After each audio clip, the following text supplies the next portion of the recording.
पत्रकार भी कह रहे होते कि अलकायदा से इसका तार निकलता है, हमास ने नई सुरंग तलाश कर, भारत में नई सुरंगों का आगाज, और हमास से प्रेरित होकर मुसलमानों ने इस नई संसद पे ये देखिए कि गुफाओं का चयन करा है। मोदी जी से भूल चुके हो कि हमें ये वाली पार्लियामेंट नीचे जमीन में नहीं बनानी चाहिए। तो देखिए अलकायदा के से ट्रेनिंग लेकर हमास वालों ने भारत को भी निशाना साधा। अमित शाह को रिजाइन करना चाहिए, मोदी जी को रिस्पॉन्सिबिलिटी लेनी चाहिए कि 25,000 करोड़ खर्च करने के बाद आप सांसदों को सुरक्षित नहीं कर पा रहे, तो आप भारत कहते हैं कि भारत सुरक्षित है? आपको लगता है भारत सुरक्षित हाथों में है?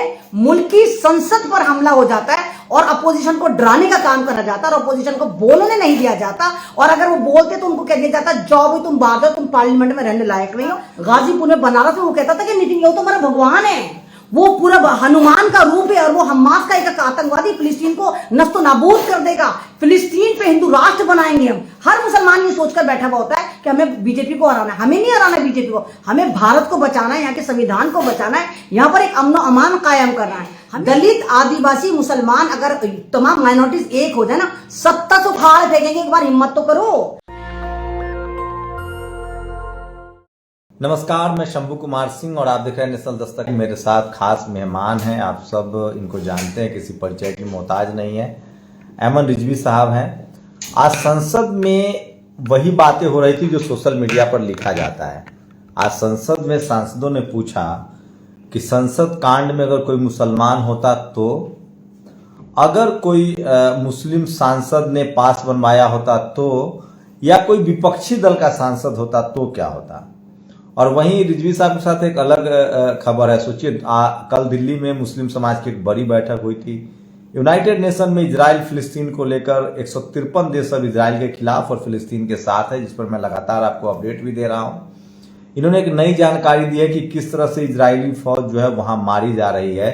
तो ये भी समझेंगे कि फिलिस्तीन जिसके पास हथियार नहीं है, सेना नहीं, जहाज नहीं, मिसाइल नहीं, और जिसको अब तक आतंकवादी प्रोपगेट किया गया था, वो देश कैसे मुकाबला कर रहा है और अब जीत के करीब। और दूसरा, क्या दलित, पिछड़े, आदिवासी और अल्पसंख्यक समाज को, सोचिए, इस देश में टैग कर दिया गया। मुसलमान मतलब आतंकी, आदिवासी मतलब नक्सलवादी, दलित पिछड़े मतलब उग्रवादी, और अल्पसंख्यक समाज के लोगों को खालिस्तानी, तो पाकिस्तानी, आतंकी, सब तरह से कहा गया। तो क्या खासकर SC, ST, OBC, किसान और जो अल्पसंख्यक समाज है उसको डेमोक्रेटिक तरीके से अपनी लड़ाई लड़नी चाहिए? इस देश में एक बड़ी कॉन्स्पिरेसी हुई है। कौन लोग हैं जो नक्सलवाद के नाम पर राजनीति करते हैं? कौन लोग हैं जो हथियार उठाने की बात करते हैं? क्या उनको वक्त आ गया है कि डॉक्टर अम्बेडकर का संविधान, भारत का संविधान, संवैधानिक तरीके से अपनी बात रखी जाए? इन्हीं मुद्दों पर हम बात करेंगे। रिजवी साहब, क्या कहेंगे, ये जो संसद में जो 4-5 लोग गए, अगर कोई मुसलमान होता तो? शुक्रिया शंभू जी कि आपने मुझे नेशनल दस्तक में इतनी इज्जत दी और इतने सेंसिबल टॉपिक पे आपने मुझे बोलने के लिए एक तरह से इनवाइट करा। ये जो संसद पे हमला हुआ, आप ही देखिए कि जिस तरह हमला हुआ, जो संसद को बनाया गया, हालांकि संसद की कोई जरूरत नहीं थी, ऑलरेडी हमारे पास संसद था, संसद भवन था, ना वो टपक रहा था, ना वहाँ बल्लियां लगी हुई थी, ना वहाँ का लेंटर गिरा था, अच्छा खासा था। 25,000 करोड़ के लागत से जो नया संसद बनाए गए, 25,000 करोड़ से आप दलितों का, आप आदिवासियों का, आप भारत को बहुत अच्छे से डेवलप कर सकते थे, जो नहीं करा। एक नया संसद रातों रात हमारे ऊपर मुसल्लत कर दिया गया और कहा गया ये ऐसा संसद है जहां पर 4 लेयर सिक्योरिटी है। एक तरह से ऐसी सिक्योरिटी वहां कोई परिंदा पर नहीं मार सकता और आप जा नहीं सकते। अगर आप एक्स्ट्रा मतलब वहां पर आप सांसद नहीं है, अगर आप वहां पर जाना चाहते हैं तो वहां पर एक थर्मल करके वहां पर एक सिक्योरिटी है, जहां पर आप अगर आप जाते हैं तो आपकी बॉडी के अंदर तमाम चीजें स्कैन हो जाती है। सिक्का है आपके पास, नोट है, मोबाइल, सब आपने जमा करके जाना होता है। लेकिन 6 बंदे चले जाते हैं, 6 बंदों को पास दिया जाता है। सुनने में ये भी है, एक लोहे का टीन था, कनस्ता था, उसके अंदर उन्होंने स्मोक बम भर रखे थे। और ये उस वक्त हमला हुआ जब उस जो 2001 में हमला हुआ था, तब भी भारतीय जनता पार्टी की सरकार थी, और कल हमला हुआ तब भी भारतीय जनता पार्टी की सरकार है। लेकिन सांसद जो थे वो तमाम के तमाम वहां पर अपोजिशन के थे, मेजोरिटी ऑफ जो थी वो अपोजिशन की थी। तमाम जितने भारतीय जनता पार्टी के दिग्गज नेता हैं, मोदी जी हैं, नड्डा जी, चड्डा जी, जितने हमारे अमित शाह, तमाम के तमाम इस संसद से बाहर थे। तो क्या ये साजिश थी कि जितने भी मनुवादी सोच वाले उनको बचाया जाए, जितने दलित समाज की अपोजिशन है इनकी कब्र बना दी जाए? कहीं ये साजिश थी कि दिखाया गया देखो आज तो हम स्मोक बम लेकर आए हैं, कल को हम चाहें तो तुम्हारे ऊपर ओरिजिनल बम भी मार सकते हैं। और जिस तरह मीडिया का रोल देखिए, क्या आप वो मीडिया मतलब एक तरह का एविडेंस होता है, उन चीजों से छेड़छाड़ नहीं करी जाती। वहां पर देखिए कि वो स्मोक बम लेके कुत्तों की तरह लड़ रहे हैं कि तू कर ले, 5 मिनट तेरे पास हो गया, मुझे देख ये बम था तो ये बम था। ऐसे लड़ाइयां लड़ रहे थे जैसे मतलब अगर वो बम उनके हाथ में नहीं लगा तो उनकी पत्रकारिता या उनकी चाटुकारिता अधूरी रह जाएगी। तो क्या उन लोगों पे यूएपी नहीं लगना चाहिए? अगर कहीं कोई हमला होता है तो सबसे पहले वो जो साक्षी होते हैं उनको प्रिजर्व करा जाता है कि वहां पर एक पट्टी लगा दी जाती है कि यहाँ पर कोई नहीं आएगा। वहां तो उल्टा ही मामला था, जितने भी भान मीडिया वाले तो लड़ रहे थे कि ना ये बम मेरा, ये बम तेरा। तो ऐसा लग रहा था कि बम ये तो नहीं लेकर गए थे, इन लोगों की मर्जी से तो नहीं गए थे, इनके चैनल तो नहीं ठप हो रहे थे, इनको कोई देख तो नहीं रहा था कि कहीं इसीलिए गए। और दूसरी एक अफसोस की बात यह है कि ये हमला हो जाता है, हमले के बाद मीडिया खामोश रहता है और गिरेबान फिर कांग्रेस के ऊपर चला जाता है कि जी राहुल गांधी को पकड़ना चाहिए था। तो मोदी जी जब जा रहे थे, मोदी जी क्या कहते थे, पप्पू मैं जा रहा हूं, तू इसकी रखवाली कर लीजो, ये संसद में तेरे हवाले करके जा रहा हूं। मोदी जी बोल के भी तो नहीं गए थे ना कि पप्पू तूने यहाँ पर देखना है, अपोजिशन को तूने देखना है कि यहाँ पर कुछ नहीं हो जाता। तो ये जो चीजें हैं ये समझ में नहीं आ रही कि अपोजिशन को डराने की तैयारी है, दलितों को, आदिवासियों को, माइनॉरिटीज को, ओबीसी को डराने की तैयारी है कि अगर तुम चू चा करोगे तो हम ये जो नया संसद है हम तुम्हारे यहाँ पर कब्रें बना देंगे। नहीं, लेकिन मेरा सवाल अभी यही था कि अगर कोई मुस्लिम होता आरोपी तो क्या होता? देखिए अव्वल देखिए अव्वल बात तो मुझे तो नहीं लगता कि कोई मुसलमान यहाँ पर होता। अगर मुसलमान होता तो आप यकीन करिए ओखला, मुस्तफाबाद, जाफराबाद जैसे ठंडी चाय देखकर मक्खियां उस पर तैरना शुरू हो जाती है ना, तो इसी तरह मुस्तफाबाद, जाफराबाद और ओखला में पुलिस वाले तैर रहे होते और कजा आ जाती और तमाम मुस्लिम नौजवान क्या कर रहे नहीं तो पत्रकार तो कह रहे होते कि अलकायदा से इसका तार निकलता है, हमास ने नई सुरंग तलाश कर, भारत में नई सुरंगों का आगाज, और हमास से प्रेरित होकर मुसलमानों ने इस नई संसद में ये देखिए कि गुफाओं का चयन करा है। मोदी जी से भूल चुके हो कि हमें ये वाली पार्लियामेंट नीचे जमीन में नहीं बनानी चाहिए। तो देखिए अलकायदा के से ट्रेनिंग लेकर हमास वालों ने भारत को भी निशाना साधा। तो इस तरह की पत्रकारिता हो रही है। मतलब ये है ना कि इस तरह के आंदोलनों से इसमें मास्टरमाइंड ललित झा है और एक शर्मा और गुड़गांव के दंपति, उनकी भी अरेस्टिंग हुई। ललित झा है, दलित पिछड़े, और इसमें जो 4 लोग हैं वो सब एक दलित हैं, एक ओबीसी हैं, तो गरीब लोग हैं जिनका इस्तेमाल हुआ है। छोटी मछली है। दलित पिछड़े आदिवासियों को, मुसलमानों को, अल्पसंख्यकों को इस तरह के हिंसक प्रदर्शन से दूर होना चाहिए। बिल्कुल दूर होना चाहिए। आप ही देखिए ना, जब भी कोई प्रदर्शन होता है, जब भी कोई मॉब लिंचिंग होती है, जब भी कोई दंगा फिसाद होते हैं, वहां कोई पंडित तो नहीं मार रहा होता, कोई ब्राह्मण तो नहीं मार रहा, तो कोई जैनी तो नहीं मार, उच्च कोटि के, श्रवण कोटि के तो कोई मार रहा नहीं होता। ये लोग किन लोगों को चयन करते, छांटते उन लोगों के जिनके घर में खाने को नहीं होता, जिनके पास शिक्षा नहीं होती, जो गलत रास्ते पे चल रहे होते हैं, कोई नशा कर रहा होता, अपनी फैमिली को परेशान कर रहा होता, इन लोगों को ये टारगेट करते हैं, 1-2 लाख का इनको लालच देते हैं, कहते हैं छोटा मोटा काम है, हमने तुझे बचा लेना है। तो जिस तरह ये काम हो रहा है, आप देखिए युवाओं की जिंदगी बर्बाद हुई। जितने 6 लोग पकड़े गए, आपको लगता है कि बचेंगे? तो इनके ऊपर इनके फंदे इनके लटकाने के बाद सरकार तो निकल कर आ जाएगा, कोई भी नहीं बचेगा। हो सकता है ललित झा को बाद में कहते कि नहीं जी ये जो 5 दूसरे लोग हैं इन्होंने फंसाया हो। मतलब सरकार की जो साजिश ये रहती, सरकार की साजिश ये रहती है कि वो डराने का काम करती है, और जितनी भी मनुवादी सोच वाले हैं या उच्च कोटि के, श्रवण कोटि के लोग आते हैं, इनको किसी न किसी तरीके से कोई ना कोई एंगल फिट करके बचा लिया जाता है। जैसे आपने देखा आज 14 सांसदों को निष्कासित करा, इनको क्यों? क्योंकि वो कह रहे थे कि हमला कैसे हो गया। बोले कौन जिम्मेदार? क्या आपको नहीं लगता कि अमित शाह को रिजाइन करना चाहिए? अमित शाह को रिजाइन करना चाहिए, मोदी जी को रिस्पॉन्सिबिलिटी लेनी चाहिए कि 25,000 करोड़ खर्च करने के बाद आप सांसदों को सुरक्षित नहीं कर पा रहे, तो आप भारत कहते हैं कि भारत सुरक्षित है? आपको लगता है भारत सुरक्षित हाथों में है? लगता है आपको क्या है?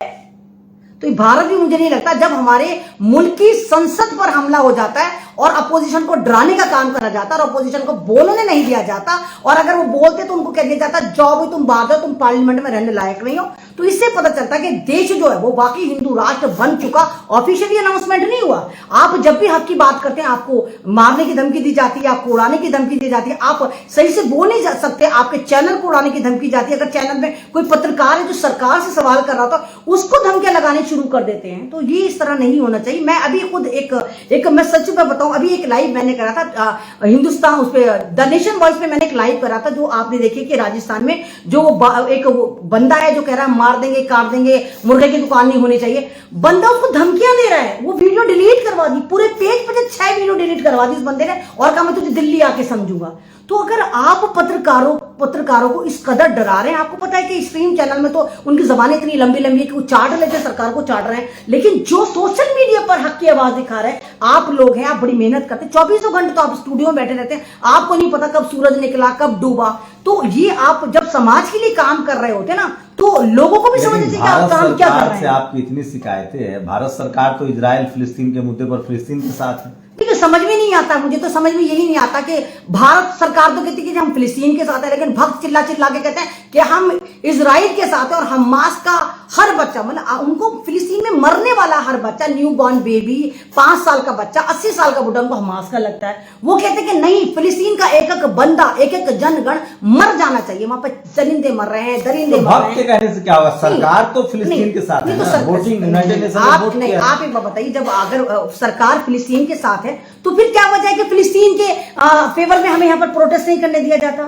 जंतर मंतर में कोई प्रोटेस्ट हम ऑर्गेनाइज नहीं कर सकते, हम अपनी मस्जिदों में से कोई अनाउंसमेंट नहीं कर सकते, हम ओखला में प्रोटेस्ट नहीं कर सकते। वोट दिया है सरकार ने। मैं ये तो कह रही, मुझे नहीं समझ में आ रहा ना वो सरकार का दोहरा रवैया। अगर आप किसी को समर्थन देते हैं, भारत सरकार की वेबसाइट पर हमास आतंकी संगठन नहीं है, पता है मुझे, नहीं यूनाइटेड नेशन पे मुझे पता है कि हमास कोई आतंकी संगठन नहीं। सवाल उठा सकते हैं? आप ये बताइए, भारत सरकार पे सवाल नहीं उठा रही, लेकिन अगर भारत सरकार हमें परमिशन नहीं दे रही तो दोहरा चरित्र है ना कि आपकी करनी और कथनी में फर्क है। अगर हम कह रहे हैं आप फिलिस्तीन के साथ खड़े हैं, और हमारे अटल बिहारी वाजपेयी ने भी कहा था कि अरब देश हमारे मित्र हैं और हम जो है फिलिस्तीन के साथ खड़े, और हम इजराइल को कहते हैं कि उन्होंने जो उनकी जमीन कब्जाई है फिलिस्तीनियों की, वो जमीन वापस करें।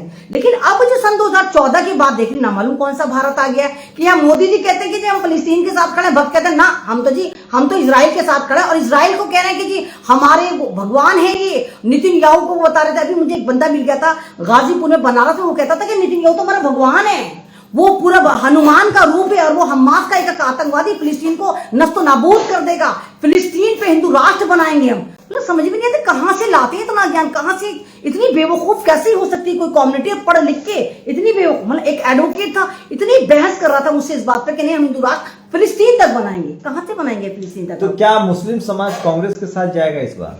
देखिए, कांग्रेस के साथ जाए ना जाएगा, कांग्रेस के साथ जा रहा है, मुझे लगता है कि काफी जा भी रहा है। और इस वक्त मुस्लिम समाज ही एक ऐसा है जो कांग्रेस की चिता को ढो रहा है, कांधा दे रहा है। आप हर तरफ देखिए, जहां पर चाहे राजस्थान, कांग्रेस चिता है, नहीं कांग्रेस की चिता मतलब ढो रहा है। आप बताइए ना कि आप मध्य प्रदेश के इलेक्शन देखिए, आप राजस्थान के इलेक्शन देखिए। हिंदू राष्ट्र आपको पता है हिंदू राष्ट्र का पहला भाषण किसने दिया था? रामराज का। नहीं तो राजीव गांधी ने फैजाबाद में कहा कि हम रामराज चाहते हैं, और वहीं से हिंदू मुस्लिम की राजनीति शुरू हुई, और उसके बाद बीजेपी ने अयोध्या को मुद्दा बनाया। नहीं तो ये अगर आप कह रहे हैं तो अगर आप राम मंदिर के ताले खोले, इसके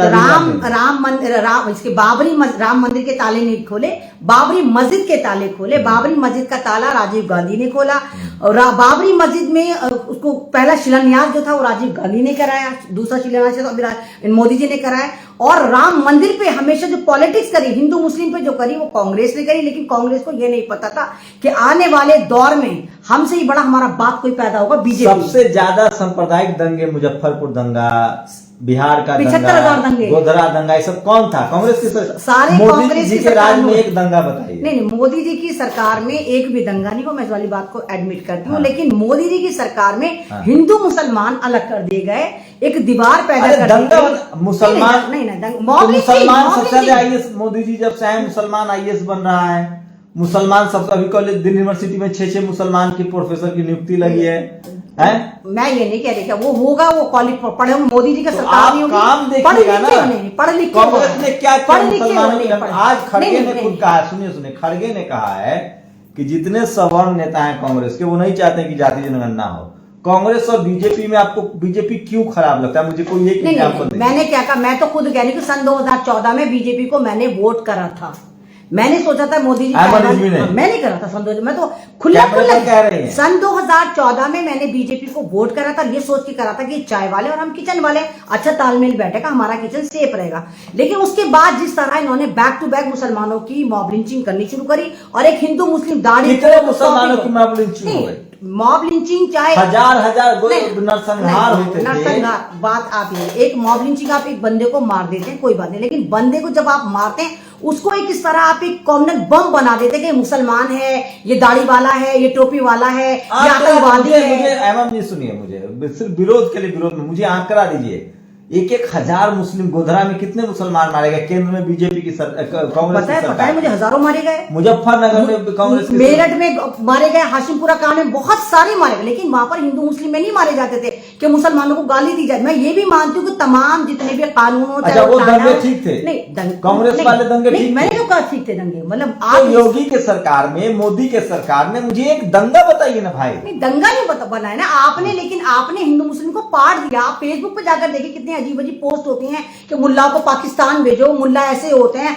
हमने इनको पाकिस्तान दे दिया था, ये हिंदुस्तान में क्या कर रहे हैं। जो भी महिला बोलती है उसको निर्भया बना दो। मुझे खुद कितने कमेंट मिलते हैं कि तू निर्भया को बोल के, अरे भाई तो सोशल मीडिया तो मोदी जी के लिए भी लिखा जाता है। मोदी जी के लिए कोई गाली नहीं लिखी जाती, मोदी जी को भगवान कहा जाता है। अरे मोदी जी को पनौती कहते हैं लोग। नहीं, पनौती का तो मैच में लोगों ने कहा, पनौती का मतलब होता है जहां पर कोई चीज मिसफिट हो। वो मैच था, मैच को मैच की तरह देखना चाहिए था। वो वहां पर कोई पॉलिटिकल एजेंडा नहीं चल रहा था कि पूरा का पूरा। अच्छा, कांग्रेस बीजेपी में आपको चुनना होगा तो किसको चुनेंगे? देखिए, अगर कांग्रेस और बीजेपी में चुनना होगा, अगर भारतीय जनता पार्टी ये धर्म की राजनीति नहीं करती तो भारत की जनता को, खुद मुसलमानों को भारतीय जनता पार्टी से कोई शिकायत नहीं है। क्योंकि मुसलमान नहीं चाहता कि वो अपनी एक तरह से अपनी नागरिकता पे एक आंच आने दे, क्योंकि 70 साल से। अरे मोदी जी पूरी सोचिए खाड़ी देशों से मिलते हैं, अभी दुबई से आए हैं, मुस्लिम देशों से। मोदी जी पूरी दुनिया में जाते हैं, मोदी जी तो जाते ही जाते हैं, मोदी जी तो डंगा ही तो बजाते हैं। लेकिन ये वाली बात है, अगर मोदी जी या भारतीय जनता पार्टी इस बात की यकीन दहाई करे कि ओबीसी समाज को, मुस्लिम समाज को, तमाम जितने समाज हैं, इन लोगों पर जुल्म नहीं करेगी। जैसे आदिवासी पर आप देखिए कि मुत्तन शुक्ला ने किस तरह पेशाब करा था, अगर इस तरह के जुल्म नहीं होगा। राष्ट्रपति भी तो बनाया ना मोदी जी के सरकार में, आदिवासी महिला राष्ट्रपति। अरे क्या बात कर रहे हैं, राष्ट्रपति जिस उपराष्ट्रपति जिसको भी राष्ट्रपति बनाया जाता है, उसका मतलब ये होता है कि सर्टिफाई करा लिया कि अब तेरी कम्युनिटी की खजा आने वाली है, तेरी कम्युनिटी को हम टारगेट करेंगे। मणिपुर के दंगे देखिए, वहां पर किस तरह आदिवासियों को मारा जा रहा है, किस तरह वहां पर अभी तक वहां पर लड़ाइयां नहीं रुक पाई। आप क्या बात कर रहे हैं? आप अगर कांग्रेस ने 60 साल राज किया है, 75 साल नहीं, 75 साल टोटल हुआ आजादी के, 60 साल कांग्रेस ने राज किया, 15 साल बीजेपी का राज है, 5 साल मिला जुला के दूसरे लोग। अब बताइए 60 साल में ईवीएम कांग्रेस लेकर आई, सांप्रदायिक दंगा कांग्रेस के सरकार में हुई, इस देश के सारे सड़कों का नाम नेहरू, गांधी, इंदिरा के नाम पर कांग्रेस ने रख दिया, मुसलमानों के सारे तो ये भी तो यही कर रहे हैं। मोदी जी का स्टेडियम, ये वाला स्टेडियम, बात तो ये ना कि आप उससे हटकर चलते, तो मतलब आप भी तो वही गलती कर रहे हैं ना। तो अपने नेताओं के साथ जाना चाहिए ना, आप तो कांग्रेस के फंस में फंसे हुए हैं। मैं थोड़ी ना अकेली फंसी हूँ, मुसलमान तो वैसी है। नहीं, हाँ वैसी बहुत अच्छी है। मुसलमानों को वैसी की तरफ जाना चाहिए, मुसलमानों को, दलितों की तरफ जाना चाहिए। सारा कोता ही खत्म हो जाए, फिनिश हो जाए, सारा रायता ही समेट जाए। अगर मुसलमान और दलित एक हो जाए, तमाम आदिवासी मुसलमान अगर दलित एक हो जाए, तो भारत में उतने कैपेबल हैं कि सरकार बना सकते हैं। ये 2% वाली सरकार बना रहे हैं, 3% वाली सरकार बना रहे हैं, ज्यादा सरकार बना रहे हैं। अखिलेश यादव सब एकजुट हो जाए, दलित, पिछड़े, आदिवासी, एक सरकार बन जाएगी। नहीं तो ये हो कब रहे, एक हो कब रहे? अभी आपने देखा इंडिया गठबंधन, आपने देखा इंडिया गठबंधन क्या हुआ? कांग्रेस सिर्फ बीजेपी, इंडिया गठबंधन कांग्रेस नहीं चाहती है। नहीं तो मैंने कहा देखा आपने क्या कांग्रेस नहीं, तो मैं भी तो ये कहती हूँ 24 के लिए गठबंधन करा, ये कहाँ के?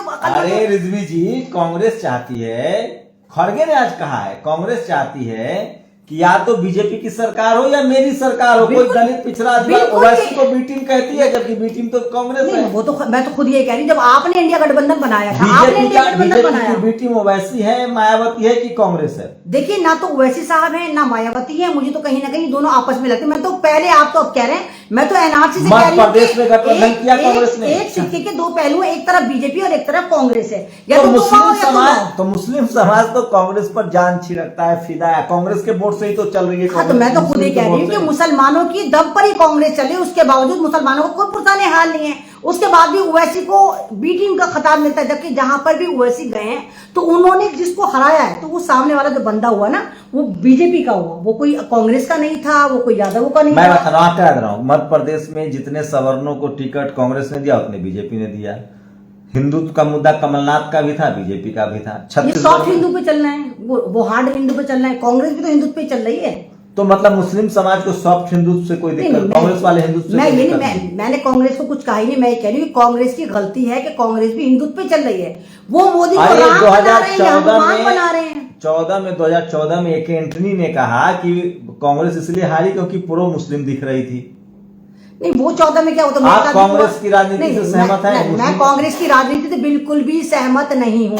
मध्य प्रदेश में एक जगह है बुरहानपुर जहां पर 51% मुसलमान थे। 2 टिकट दिया वहां पर मुसलमानों को, जिनको दिया वहां तो खुद राहुल भी खड़ा होता था, हार जाता, वो दिग्गज नेता थे जिनको दिया था टिकट, वो तो खुद निर्दलीय भी खड़े होते, जीत जाते मुसलमान। एहसान थोड़ी ना कि बुरहानपुर में 51% मुसलमान थे, तो उसके फिर बावजूद कांग्रेस ने मुसलमान को टिकट तो नहीं दिया। मुस्लिम समाज ओवैसी के साथ न जाकर कांग्रेस के साथ क्यों? हाँ, तो ये तो लोगों को सोचना चाहिए ना। लोग अगर ये सोच रहे हैं कि हमें कांग्रेस बचा लेगी, हमें ये बचा ले, कोई नहीं बचाएगा, तुम्हें तुम्हारी अच्छी हरकतें बचाएंगी। अगर एक सही पार्टी चुन लेते हो, या भारतीय जनता पार्टी को अकल आ जाती है, वो धर्म से हट जाती है, धर्म पे राजनीति लगे, तो हो सकता है कि 150 साल भारतीय जनता पार्टी हुकूमत कर ले। भाई कांग्रेस ने क्या मुसलमानों को दिया सिवाय दंगों के, और ये तमाम जितने भी कानून टाडा बाडा साडा बटला हाउस एनकाउंटर कहाँ कब हुआ कांग्रेस के राज में हुआ। अच्छा, ये ईडी का उपयोग, ईडी सीडी का उपयोग सबसे ज्यादा कांग्रेस करती है। सबका, मैं जिसकी सरकार होती है सब मजा चखाते हैं, सब मुझे करते तो हैं। लगता है मोदी जी ज्यादा अच्छा है कांग्रेस नहीं, मैंने ये कहा कि अगर मोदी जी धर्म की राजनीति नहीं करते तो भारतीय कहाँ जनता धर्म की पार्टी राजनीति कर रहे हैं वो? क्या बात कर रहे हैं? सबका साथ सबका नहीं, विकास। सबका विकास सिर्फ कागजों में है। अगर आप उसमें जमीनी हकीकत जाकर देखें, जितनी भी मॉब लिंचिंग की दलितों की होती है, मुसलमानों की होती है, सिर्फ धर्म के आधार पर होती है। अगर मुसलमानों को, माइनॉरिटीज को भी इंसान समझने की कोशिश करी जाए तो कोई कुछ नहीं मानता। दलित के साथ तो सब भेदभाव करता है, तो मुस्लिम भी जातिवाद करता है, हिंदू भी करता है, उसकी तो जाति है जाति। सन 2000 आपको नहीं पता, सच्चर कमेटी की रिपोर्ट थी कि भारत का मुसलमान दलितों से भी ज्यादा पिछड़ चुका है। बीजेपी जिम्मेदार है? नहीं, सरकार की 60 साल तो कांग्रेस ने, कौन जिम्मेदार है? सारी सरकारें जिम्मेदार है। जो भी आया इस हम्माम में सारे ही नंगे हैं। आप ये मत कहिए कांग्रेस कम नंगे तो बीजेपी। तो मुस्लिम क्या करेगा? मुस्लिम कांग्रेस के साथ जाएगा? मुसलमान तो बेवकूफ है, जिसके पास भी जाएगा अब अकल इस्तेमाल नहीं करे। मुसलमान तो अकल यूज ही नहीं करता, वो तो करने के बाद सोता है हम गलती हो गई। तो आपको लगता है किसके साथ जाना चाहिए? नहीं, मुसलमानों को एक यूनिटी बनानी चाहिए। मुसलमानों को एक मतलब ये जो दूसरा फ्रंट होता है जिसमें ओबीसी समाज आता है, इनमें से अपने नेता चुने ना। आपको क्या जरूरत है कि कांग्रेस में जाना है? थर्ड पार्टी आनी चाहिए भारत में। सब आना है। ओवैसी बहुत अच्छा है ऑप्शन, ओवैसी बहुत अच्छा ऑप्शन है। और ओवैसी ने, लोग कहते हैं एमन रिजवी पे कार्रवाई क्यों नहीं होती, ओवैसी पे कार्रवाई क्यों नहीं होती? अरे भाई, ओवैसी पार्टी चलाते हैं, बैरिस्टर हैं, और एक लिमिट में बात करते हैं, हक की बात करते हैं। जब भी कोई मसला होता है पार्लियामेंट में वो बंदा उठाता है बात, लेकिन जब वोट देने की बात ना, हम अगर ओवैसी को वोट देंगे ना तो क्या नाम बीजेपी आएगा। हमने ठेका लिया है मुसलमानों ने कि भारतीय जनता पार्टी को हराएंगे। हर मुसलमान ये सोचकर बैठा हुआ होता है कि हमें बीजेपी को हराना है। हमें नहीं हराना है बीजेपी को, हमें भारत को बचाना है, यहाँ के संविधान को बचाना है, यहाँ पर एक अमन अमान कायम करना है। हमें दूसरी पार्टी को, ऐसी पार्टी को समर्थन देना चाहिए जो ओबीसी के लिए काम कर रही हो, भारत की माइनॉरिटीज के लिए काम कर रही हो, जो हमारी सुने। हमने कोई ठेका उठाया हर मुसलमान ने, हमें बीजेपी को हराना है। मुसलमान तो खुद ओबीसी में, उनके सारे अधिकार ओबीसी के तहत है, नौकरियां मिल रही है, लेकिन ऐसी पट्टी पढ़ा दी गई सोशल मीडिया पर, ऐसा पाठ पढ़ा दिया गया, ऐसा खौफ पैदा कर दिया गया कि मुसलमान बस कांग्रेस अगर आती तो कांग्रेस को लगता है कि भाई मोदी जी आ जाएंगे तो तुम्हारी खाल उधेड़ देंगे। मतलब भारतीय जनता पार्टी को हराने का ठेका जो है पूरे भारत में सिर्फ मुसलमानों ने ले रखा है। क्यों ले रखा है? मुसलमान तुमने क्यों ले रखा है? तुम सरकारी नौकरियों में हो, कहीं मंत्री हो, चीफ मिनिस्टर हो, फौज में हो, मिलिट्री में हो, कहा तुम अपने घर के अलावा कहीं हो, लेकिन उसके बावजूद बढ़ चढ़ के हिस्सा लेंगे। हाय हमने बीजेपी को, इससे अच्छा तो बीजेपी के साथ जाए मुसलमान। क्यों जाए बीजेपी के साथ? अगर सत्ता के साथ रहे, क्यों सत्ता के साथ रहे? अगर भारतीय जनता पार्टी इस बात की सिक्योरिटी लेती है कि फ्यूचर में जो हमसे गलती हुई, चलो भाई इंसान है, अरे कौन सी गलती हुई? एक नरसंहार नहीं हुआ, एक हिंदू मुस्लिम का दंगा नहीं हो रहा है, एक टाडा जैसा कानून नहीं बना। आप तो हिंदू जेल में जा रहे। मनीष सिसोदिया मुस्लिम है, संजय सिंह मुस्लिम है, सत्येंद्र जैन मुस्लिम है, कहाँ कार्रवाई? मोदी जी की कार्रवाई। तो ये आपको देवी देवता लगते हैं? अगर घोटाले करेंगे तो जेल में नहीं जाएंगे क्या? तो मोदी जी तो घोटालेबाजों पर कार्रवाई करते हैं। हरण मोदी नहीं, मैं क्यों बोलूं हरण मोदी? वो तो आप बोलो हरण शंभू घर घर शंभू, भक्त बोलो हरण शंभू घर घर शंभू। आपको कांग्रेस ही चाहिए जो जिसके राज में मैंने नहीं कहा कि कांग्रेस चाहिए, मैंने जिसके 60 साल के राज में मुसलमान सबसे दबा कुचला हो गया। दबा कुचला नहीं हो गया, थर्ड जेंडर से भी बदतर हो गया। मुसलमान थर्ड जेंडर से भी बदतर है, किसी चीज में नहीं है। उसके बावजूद अगर कांग्रेस की कोई रैली होती तो ओखला वालों को फोन करा जाता है, बस भर के लिया 6 बस तू ला 20 बस क्यों लेकर आओ भाई तुम अगर तुम यहाँ पे अपने प्रोग्राम करते हो तो मुसलमानों ने ठेका लिया कि भीड़ बनाने के लिए तो मुसलमान ही चाहिए होता है। तो तुम्हारे कैडर्स कहाँ हैं? कांग्रेस का कोई संगठन नहीं है, बस ये एसी में बैठने के बाद इनको दो चार यूट्यूबर भेज दिए। आज के डेट में बीजेपी के अलावा जितने दल है ना, सबको दलित, पिछड़ा और मुस्लिम वोट करता है, आदिवासी, और उसका नेता होता है सवर्ण। आपने अभी देखा मध्य प्रदेश में किस तरह वहां पर बोला कमल सिंह ने, कमलनाथ जो है, कौन अखिलेश वखिलेश, देख लिया अखिलेश वखिलेश का जलवा देख लिया कि क्या तुम्हारा वहां तुम धपड़ दूसो। दलित, पिछड़े, आदिवासी, मुसलमानों को एकजुट होना चाहिए। बिल्कुल, मैं तो गरीब, हम इतने सक्षम हैं दलित, आदिवासी, मुसलमान, अगर तमाम माइनॉरिटीज एक हो जाए ना, 70 तो खाड़ फेंकेंगे। एक बार हिम्मत तो करो, हिम्मत खुदा मर्द। तो कांग्रेस को खाड़ फेंकना है कि सिर्फ बीजेपी को? देखिए जी, मैंने कहा जो भी आप पे जुल्म करे, जो मनुवादी सोच वाला हो, जो आप पे जुल्म करे, जो आपको कहे तू दलित, कौन कौन पार्टियां मनुवादी सोच वाली है? भारतीय जनता पार्टी नहीं लगती आपको? और आपको कांग्रेस नहीं लगती आपको? कांग्रेस बीजेपी में बहुत अंतर लगता है? नहीं, मुझे नहीं लगता। मुझे तो एक ही सिक्के के दो पहलू लगते हैं भाई। देखो ना, एक से पिटते मुसलमान के तक है, कांग्रेस ने बड़ा मारा, चलो बीजेपी की तरफ चलते हैं, फिर बीजेपी बजाती है। तो डंडों का फर्क है, एक पार्टी में 20 डंडे मार रही हूँ तो एक में 15 मार दोनों ही रहे होते हैं। हमें कोई भी सिक्योरिटी नहीं देता। और भारत में यार जो भी बंदा आता है वो 70 जन्मों का अपना पैसा जमा कर लेता।